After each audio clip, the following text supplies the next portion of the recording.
বন্ধুরা দেখুন, এই প্রবাসী ভাইটা গত 9টা বছর আগে হাজারো স্বপ্ন নিয়ে এই প্রবাসী মাটিতে এসেছিল। এই 9টি বছর কত কষ্ট, কত পরিশ্রম, কতদিন না খেয়ে এই প্রবাসী মাটিতে কাটিয়েছে, টাকা পয়সা ইনকাম করেছে, দিনের পর দিন কষ্ট বুকে চাপা রেখে এই প্রবাসী মাটিতে ইনকাম করে গেছে।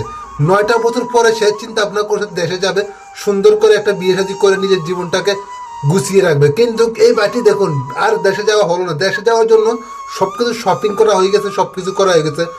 বন্ধুরা, এই প্রবাসী ভাইটা গত 9টা বছর পর দেশে যাবে, কত স্বপ্ন তার বুকে ছিল, কত আশা তার বুকে ছিল, তার কত স্বপ্ন, কত আশা সবকিছু ভেঙে এই বাইটি ফরকারে চলে যায়। এই বাইটি মার্কেটিং সবকিছু করা শেষ হয়ে গেছে, দেশে যাবে।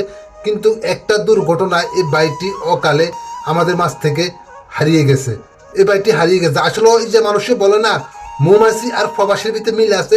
মৌমাছি কষ্ট করে পরিশ্রম করে অর্জন করে কিন্তু নিজে ভোগ করতে পারে না। একজন প্রবাসী ঠিক কষ্ট করে মাথার গান পায়ে ফেলিয়ে টাকা পয়সা ইনকাম করে অর্জন করে কিন্তু নিজে ভোগ করতে পারে না। এই বাড়িতে দেখুন গত 9টা বছর কতটা কষ্ট, কতটা পরিশ্রম, কতদিন না খেয়ে এই প্রবাসের বাড়িতে টাকা পয়সা ইনকাম করেছে। যখন তার একটু সুখের সময় হয়েছে, সে ভোগ করবে, তখন আল্লাহর ডাকে সাড়া দিয়ে এই বাড়িটি চলে গেছে। সবাই এই বাড়িটির জন্য দোয়া করবেন, এই প্রবাসী বাড়িটির জন্য দোয়া করবেন। সবাই ভিডিওটা বেশি বেশি করে শেয়ার করে দিবেন। এই বাড়িটাকে যেন আল্লাহ তাআলা জান্নাতে নসিব করে।